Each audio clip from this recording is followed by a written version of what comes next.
The U.S. experienced a hiring surge during President Biden's first full month in office. According to the Labor Department, the U.S. economy added 379,000 jobs in the month of February.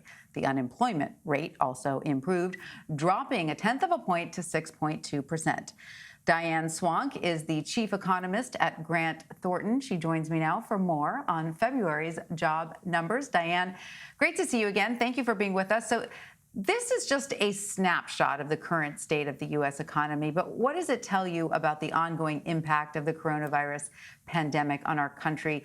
Does it show that we're finally turning a corner of sorts?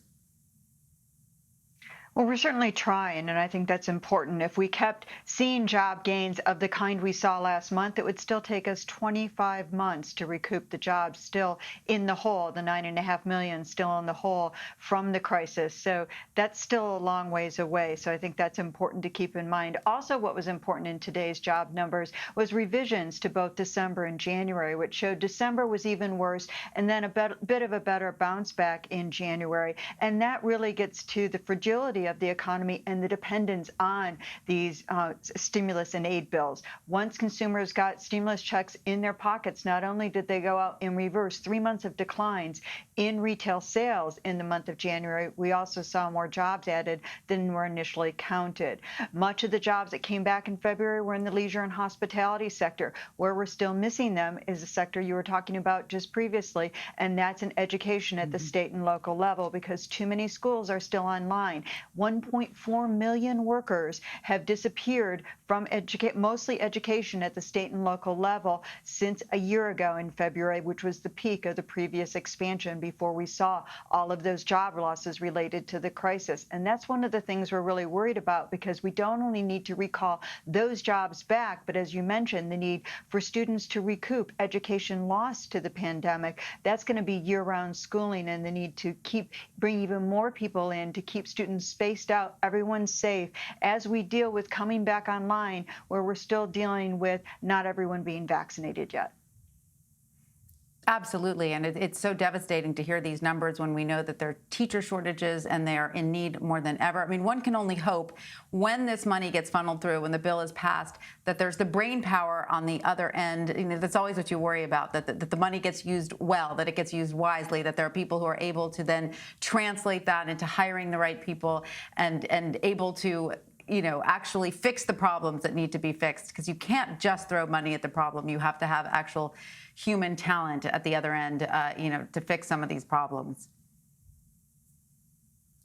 Absolutely. And I think, one of the issues that we're dealing with now is not only was the educational gaps that we saw, K through 12, young children, middle school children really got hit here, and then high school children who dropped out. We know from other disasters that it's really hard to get them back in again, and you don't want to sort of limit their entire earnings potential because of the pandemic. But we also saw a lot of students drop out of college as well. So, those college grads that everyone's looking for, people took time off and deferred when they went back to school because of the move to online as well. And students that were coming from households earning less than $75,000 a year were more than twice as likely to drop out of college during the pandemic. So all of those factors together really get to the issues we're looking at in today's employment report, which is we still need support for an economy that's still dealing with a crisis.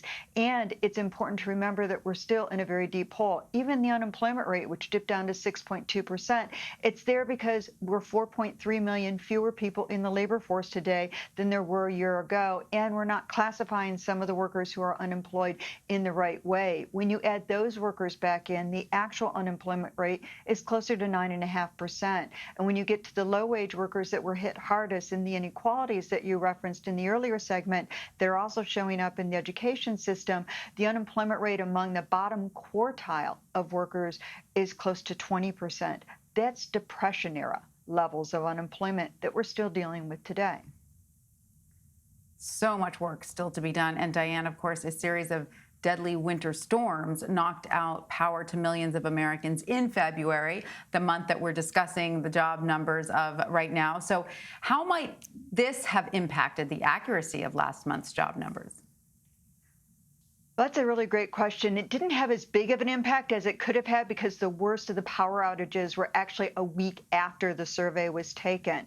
But it also means it didn't capture some of the loss in construction activity. We did see construction down in these numbers. It didn't capture all of it because of the polar vortex that we saw that then resulted from everything from burst pipes and actual power outages across much of the South. And that is going to show up in the retail spending data in the month of February, and also show up in everything from home building to home construction, home building to home buying activity during the month. So I think we will see some weakness resulting from the storms that we saw in February. Not as much were reflected in this data as one would have imagined, and that was because of the timing of when the actual survey was taken. It got part of it, but not all of it, and not the worst of it.